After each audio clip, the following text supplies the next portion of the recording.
wonder now, this woman is not supposed to use a contraceptive and it's not supposed to get a baby. So when they get pregnant, they're scared and they come learning. They go to seek this abortion care services.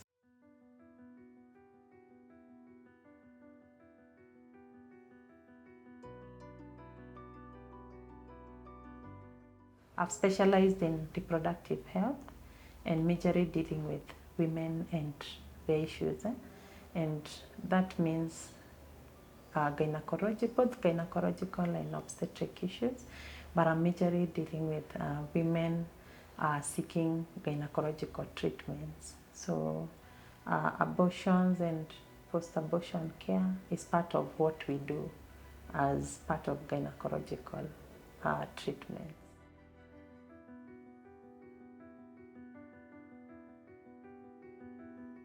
I get to meet a diverse,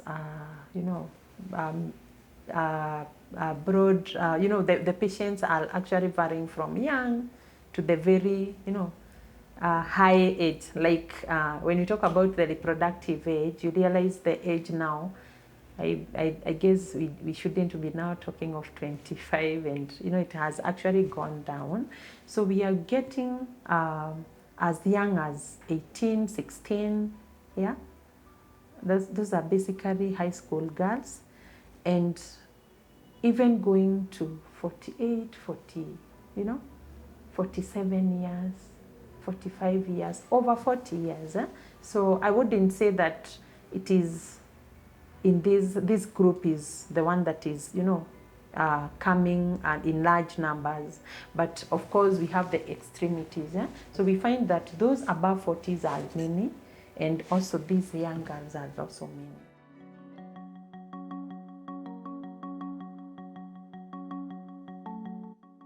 They can't get it. And the other thing is also poverty. And I think there's also stigmatization when it comes to like the young girls seeking contraception, and especially in the public facilities, sometimes the way we handle these girls. So we deny them access to these services. And of course, because they are sexually active, most of them will get into it, and once they get into pregnancy crisis, they want to terminate. Of course, poverty is the other thing that people are not feeling, they are not able to raise even the few children they have, and therefore feel they don't want an additional thing to do with the baby, because it's now more of a liability to them. And the other thing is what I'm calling gender-based violence has also brought this. And so sometimes it has come to us that women, sometimes because of this gender-based violence that is now rampant, women are now feeling like, they end up terminating even the pregnancies that they would have carried, because maybe violence has become more in the house and they feel it's not time yet to give birth to another child. Yeah, so those are some of the issues.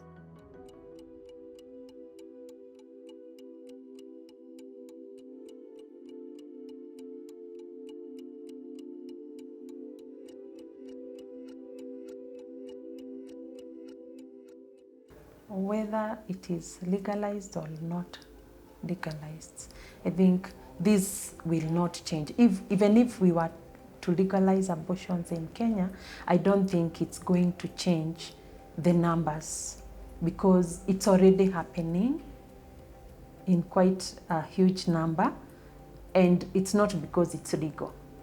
So those who are doing will still continue doing it. So I don't think it's going to change the status, but maybe what it might do is to help bring out those unsafe abortions and those complications that we are getting, and to a minimum. Because I believe if then it's legalized, then the women and girls would be probably confident, like coming to the public facilities to seek for the same services, rather than going behind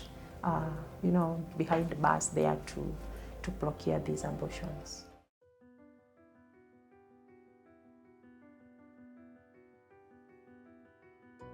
I think for us as providers is not to judge these women, is to listen to them, get into their shoes and try to support them. Because when these women come to us with this decision, they have, believe you me, they have thought of it, they have sought for information elsewhere, and they are coming to you now with a decision. I think the best we need to do is to listen to them and help them. And thereafter, we need also to take care of the future, so that we do not want to get this woman coming back again, seeking the same services. And that's where the issue of contraception comes in also. So that as a community, again, we need to embrace the contraception. So we are getting so many teenagers coming to us, and you find there is a lot of debate on, are we supposed to give a contraception or not? This girl comes to us 3 times, 4 times. She's 20 or she's 19. She's sexually active. So the minute she walks out of that door, she will basically go back to what they were doing, and they will come back. So I think I would encourage that we teach and we encourage contraception use. And again, when these women come to us seeking abortion care services, let's support them, let's listen to them. They are undergoing emotional, physical, some of them, they've been, violated. Let's listen to them and support them in all ways, holistically. That means physically, emotionally, talk to them and listen to them. If it calls for spiritually, you need to get to that, let's do that, just to make sure that we help our women and girls.